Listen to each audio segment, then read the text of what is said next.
All right, everybody. Today, I am running an errand with my son.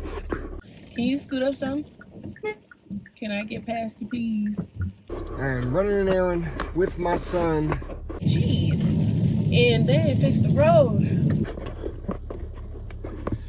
I think I'm supposed to be doing our meet cute story time. I think I just actually forgot that fast. No. Today, I am running an errand with my son, and we are going to tell you how I met my beautiful wife. Let's do it. Come on, buddy, give me a let's do it. All right, then say hi. Say hi. Okay. I should have makeup on to be doing some type of meet cute. I'm probably not. It's probably not getting posted. But I'll do it anyways. Let's get it going. Son, let me tell you about the day that I met your mother. Okay, so I'm here to give y'all the meet cute of Dax and Brandy and how we formed the biggest power couple there has ever been. Okay, how did me and Dax meet? It all started. I already know what he said. It all started at this apartment complex called Broadway Plaza. Me and my sister just moved into this not so lovely apartment complex, but when we went in to sign our lease, I didn't have a job. So when I moved from Virginia to Colorado, that's the first place that I lived at. First I lived in my mom's apartment. A little bit over a year after, I got my own apartment there. I had lived in Jersey, then Texas, and then moved back out here. I was living that party lifestyle. I moved out and I went to a different complex for about a year with a roommate, and that didn't work, so I went back to Broadway Plaza. So I've probably been there a total of 4 years. Yeah, 4 years at Broadway Plaza. 3 or 4. And I already know what he said. I definitely know that he said he met me in an elevator and I was carrying up groceries and I didn't want to look at him and I was being shy, nervous. But I'm going to tell you right now, I don't remember that. The time of my life, that day and age then, I don't remember that. the day that I first met your mother was in an elevator. And she, of course, is a very attractive young woman. And she had some groceries. She doesn't remember this. She says the first time we met was in the office. Let's do a flashback really quick. It's 2018. How old was I in 2018? What year is it? That was 4 years ago. I was 21 going on 22, shawty. This was actually right before I moved into this building. So I had just turned 22 when I met Dax. I am about to be 26. First time I met my wife was in the elevator. She had like some groceries or some bags from something, and I was like, hello, nice to meet you. Not very smooth. And she was doing this whole like, because she had said like, well, maybe I didn't have my makeup done, or maybe I didn't have myself together, but she was doing one of these and like reached out to shake my hand a little bit. And that was the first time. I'm thinking the night that Dax seen me first in that elevator is when me and my sister did our first grocery shopping trip, and we were also moving things into the apartment complex.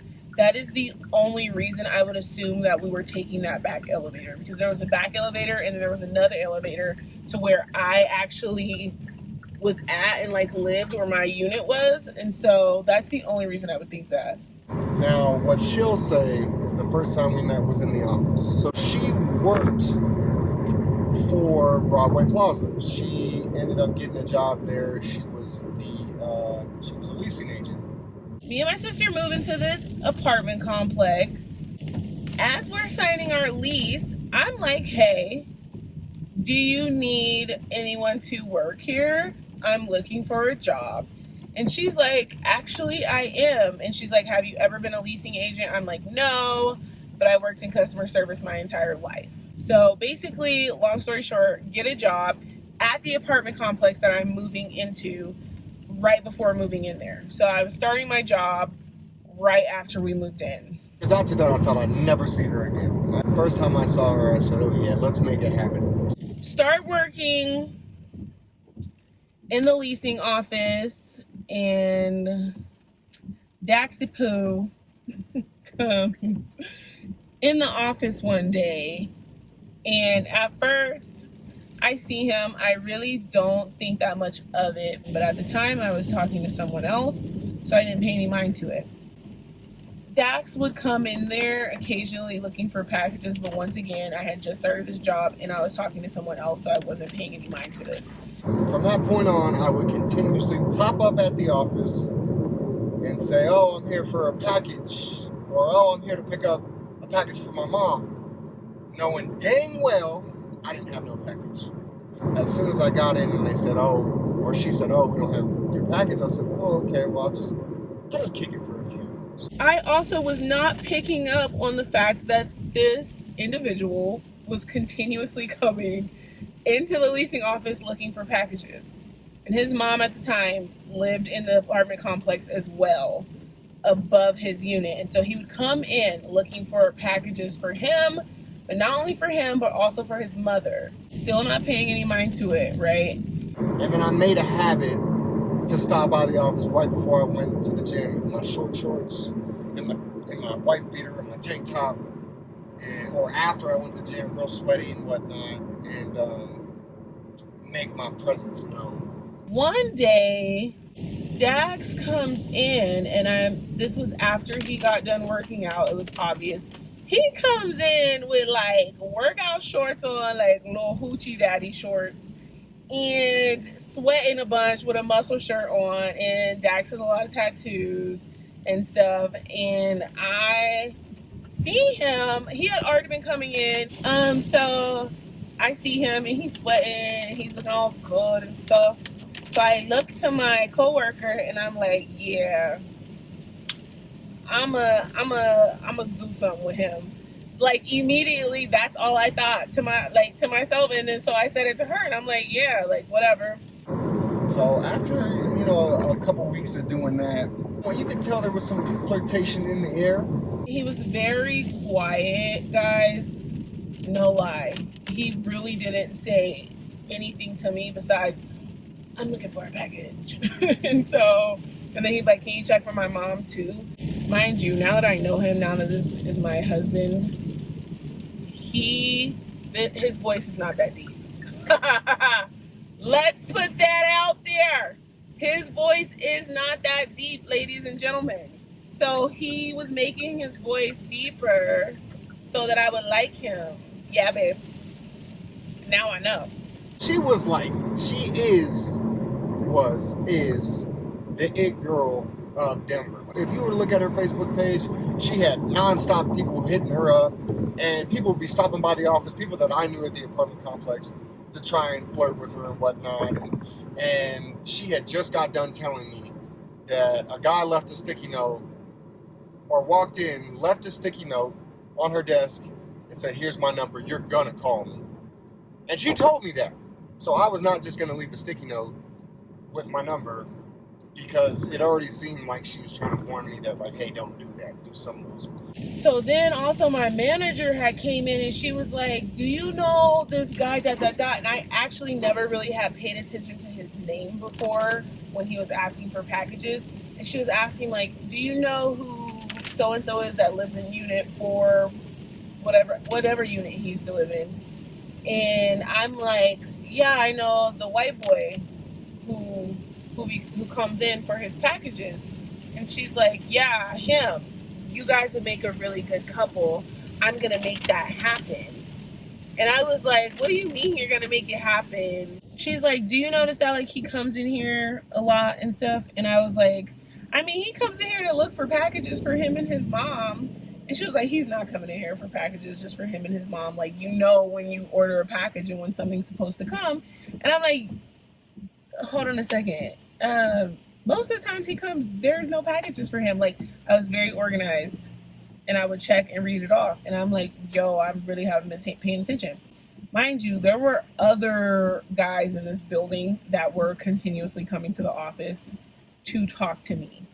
I was hot stuff back then. I left her a sticky note. So we had struck up a conversation about music. So I left her a sticky note of my top 5 songs created by Schoolboy Q, one of the people that we started first talking about. But I didn't leave any number. I had went down and left a sticky note when she wasn't there and just told one of the other leasing agents that, hey, I'm leaving this note. Just went about my day. And then we started talking. One day I was out of the office and he had came to bring me a sticky note and I wasn't there. Or no, he came to talk to me and I wasn't there. So they gave him a sticky note. Got back to being downstairs in the office and my manager's like, oh, Dax left you a sticky note on your table or whatever. So I go to my desk and I go and look at it and it's him asking me like what my favorite songs are and him listing like his favorite songs, and then he put like a bonus track on there for me to listen to of his favorite artist, which was Schoolboy Q. And I thought that was really cute. Or no, I gave her, I can't remember if I gave her my number at all after that. You know, did we exchange numbers at the time? I don't know if we even exchanged numbers at a time where he really would just pop up on me because I'm like, well, I'm always here. But I was just trying to play it cool, honestly, maybe a little too cool. And just kind of left it at the sticky note. I know for a fact he was doing like the do-si-do with me, like trying to do the slow thing. And I straight up told him, like, you want my number? Because no one has time to just not do what they want to do in this life. And then one night, I hear a knock at the door. I don't have a lot of visitors at Broadway Plaza because you got to scan in. You'd have to call me or text me to get in the building. So to hear a knock on the door, I was already like, who is this? So then one day while I was off work in the apartment complex, I used to 420 it out and I didn't have a lighter, but I had. So I was going around the apartment complex and he will swear to this day that no, I only came to his house. Y'all, I went to everybody's house that day. My sister wasn't home. And if you have ever smoked before, then you know, like, you need a lighter. I used to be like a crazy young lady. And so I was like knocking on her. I was cute. People let me really do whatever I wanted to do. So I was just knocking on doors of the people that I was cool with, trying to get a lighter, and nobody was at home. And I looked at the people, and sure enough, it's my future wife. So she shows up, and I'm like, hey, how's it going? Probably not even this smooth, just like, hey, what's up? And she said, oh, I've knocked on everybody's door, or everybody that I knew, to see if anybody had a lighter. You say what? No one had a lighter. You're the only one. Or do you have a lighter? Because no one else does. So I immediately smiled and I said, ain't no way you showed up at my door for a lighter. First of all, she had never been to my apartment before. But what she did was look through my file and find my apartment. Now she'll say, oh, it was just for a lighter. I had knocked on everybody else. No. She took affirmative action. I'll give her that. She took affirmative action. But she did it on purpose. She will tell you that I was the last person to ask for a lighter. You do not commit a crime and look through someone's file, come knocking on my door for a lighter. I was like, where's white boy Dax live? Because that's what I used to refer to him as, as crazy as that seems. It was like, where's white boy Dax live at? Because I really, like, I've gone on a couple of dates when I was a teenager with white guys, but as an adult woman, I had never talked to white men before and stuff, so I immediately was like, where's white boy Dax at? Like, everything was very much like, rah-rah. I went to the leasing office and went through he had just turned in a rent check, y'all. I went through all my slips for rent, and I took his rent check and found his apartment on it. And I went to his house like a crazy person. And I went knocking on his door. And he opened his door. And I was like, do you have a lighter? I said, well, why don't you just come in for a second? I want to smoke and I don't have a lighter. And he didn't have a shirt on. And he just had on jeans. And he was listening to Erykah Badu. And he was making his mom a pizza to bring up to her, which at the time I thought it was very cute, very attractive, that his house was clean and he was going to take his mama something to eat. I thought it was so freaking adorable. He actually led me into his apartment. He was like, I gotta go get this to my mom real quick. Can you come back?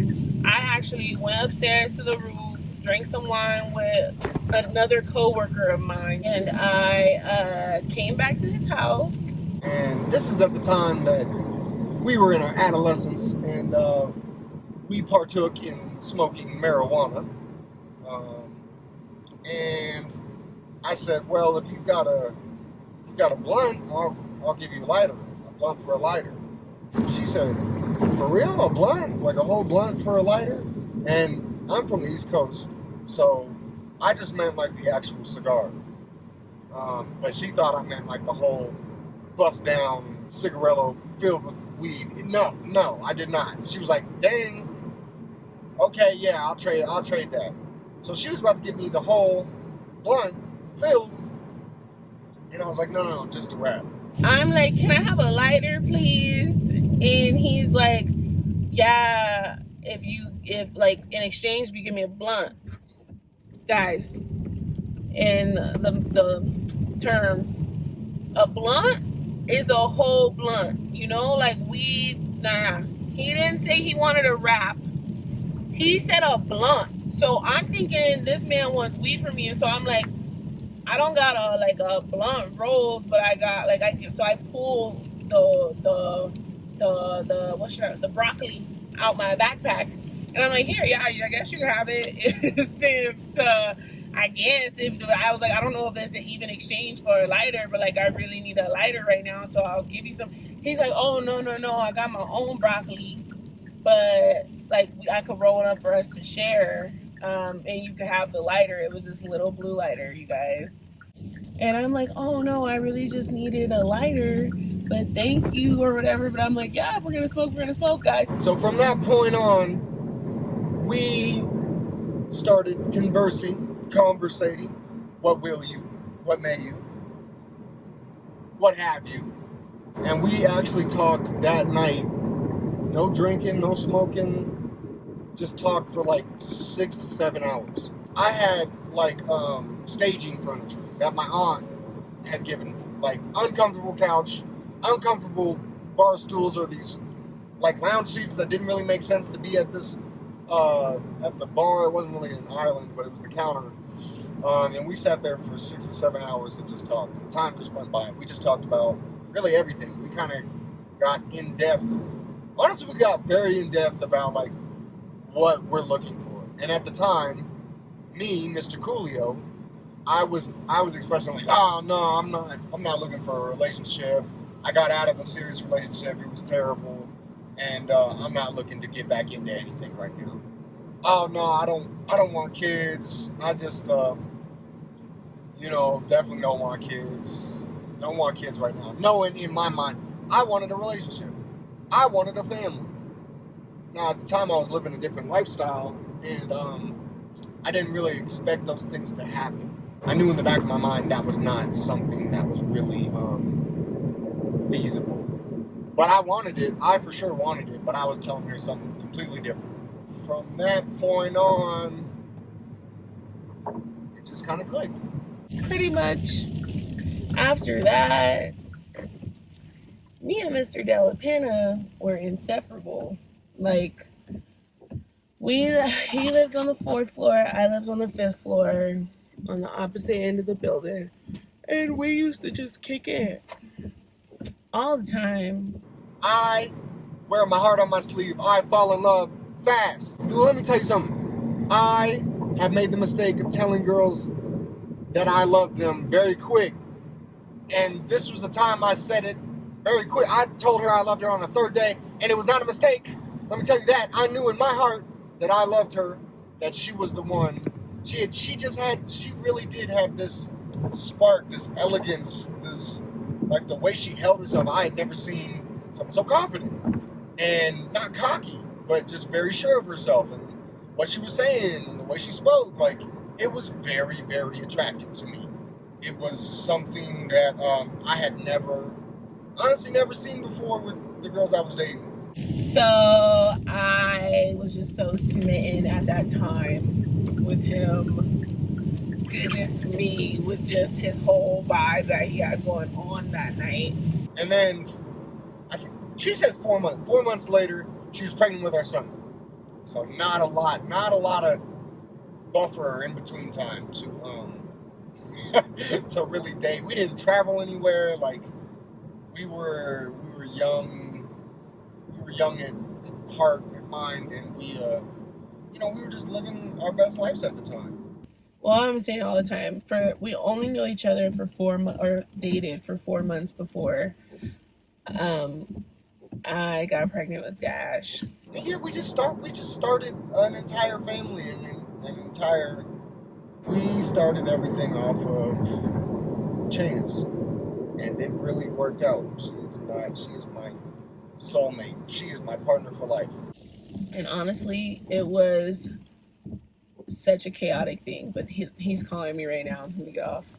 And that's my story, and that's how I'm sticking to it. She'll tell you something completely different, but I remember what happened. She puts a lot of fillers in there and tries to make herself sound like she was the suave, but I had some suave involved.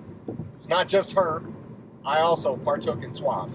And that's how I met your mother, son. And that's what I'm sticking to. And that's my story. All right, y'all. Bye. Bunny said bye. Bunny said bye. Bye. Good job.